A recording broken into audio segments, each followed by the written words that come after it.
All right, my friends, going up a hill here, so pardon me if I'm out of breath. All right, so listen to my man Michael Finke, or Fink. How the hell? I just heard how they pronounce his name. I can always remember. Finke, I think.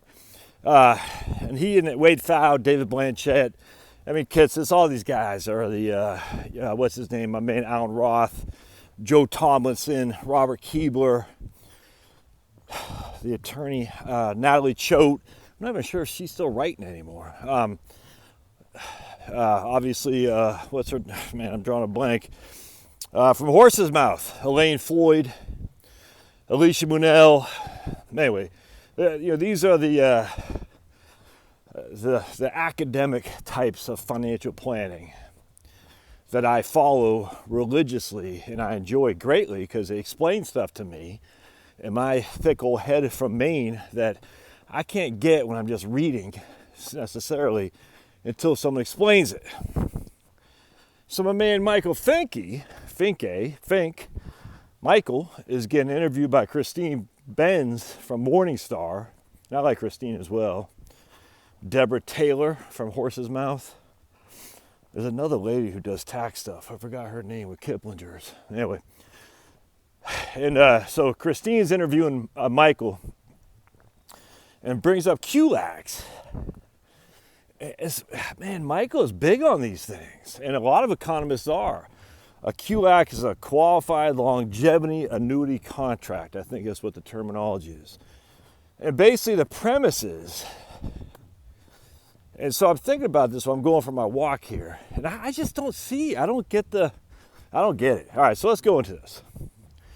You could put up to 25% of your IRA or a max of $130,000 into this QLAC, a qualified longevity annuity contract. The money you put into a QLAC does not have required distributions. All right, so you don't have to take that money out when you hit 70. All right, all good. But again, it's only $130,000 max or 25%, whichever is lower. And so what he was saying, Michael, is that if you had like $530,000 or something like that, you could max out your QLAC. All right, so let's think about this. You're 65 years old. Oh, and what he said is, if you put the max into a QLAC, you'd be buying yourself $40,000 of future income. All right, so I'm like, well, that's pretty good. $130,000, buying a guaranteed $40,000 of future income. I presume if you die at 85, whatever's in there goes to your heirs. I don't know what the value is, so don't ask. I just don't know. But, and if you want to research, I'd be willing to find out. But just from an income play, all right. So $130,000 when you're 65 years old, you dump that into a QLAC. Grant you don't have to pay RMDs on that. I'm just kind of thinking out loud here, all right? So, but you will have to pay income tax on it when it comes out for sure. It's not tax-free, right? So while you're deferring RMDs, you're not deferring tax. You're not eliminating taxes. You're just deferring them. You still have to pay RMDs on the remainder you have in your IRA. All right, so anyway, let's fast forward. 65, I dump in $130,000 to a QLAC. So when I turn 86, I can start taking $40,000 a year out. All right, so the simple rule of 72. If I got 7%, 7.2% to be precise, on my $130,000, I would double my money every 10 years. So my $130,000, if I got roughly 7%, would grow to $260 when I'm 75, and it would grow to roughly $400 when I'm 85. All right, so now I'm 85 years old. I got $400,000 in my account because I got 7.2% a year on my investments. All right. The QLAC gives me $40,000 a year of income. So the $40,000 of income, I divide that by the $400,000 I have in my investment account, because again, there's two different options.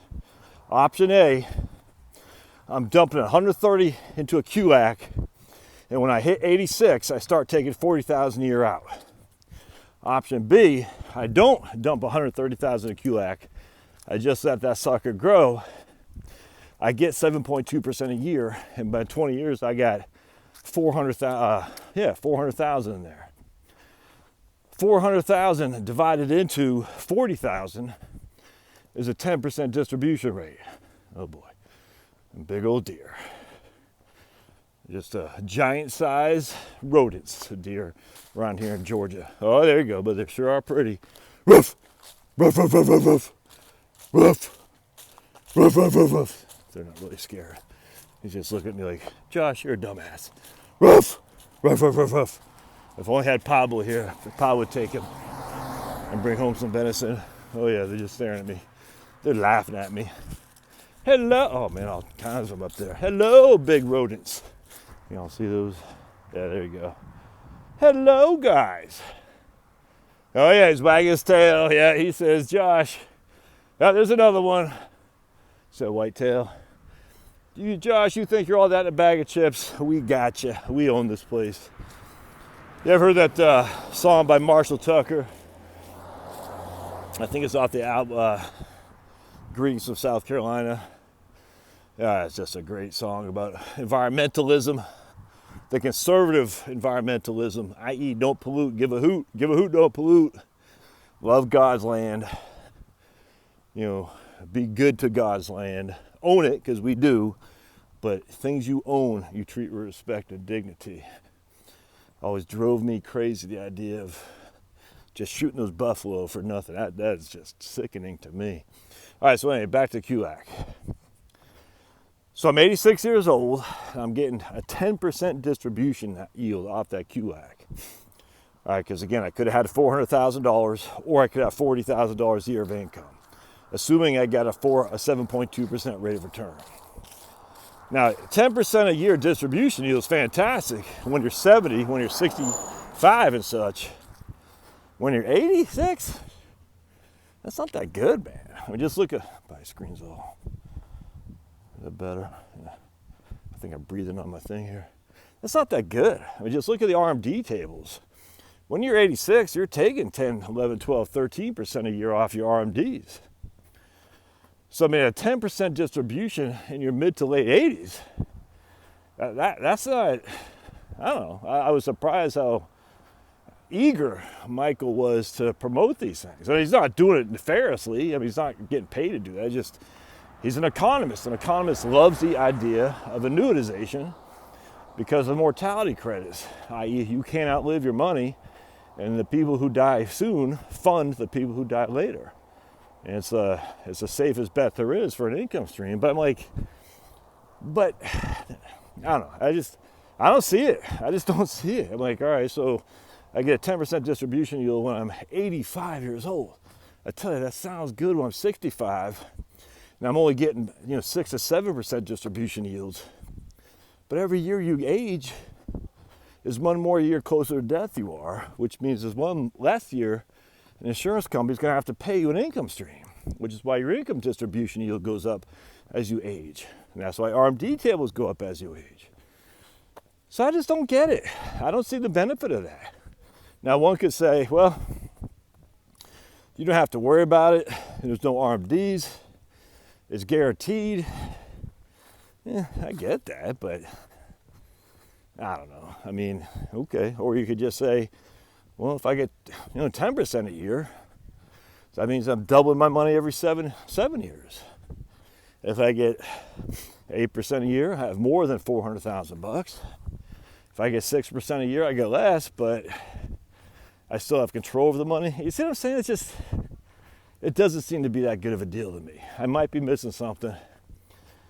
I'd welcome opinions if anyone has their own experience with these QLACs.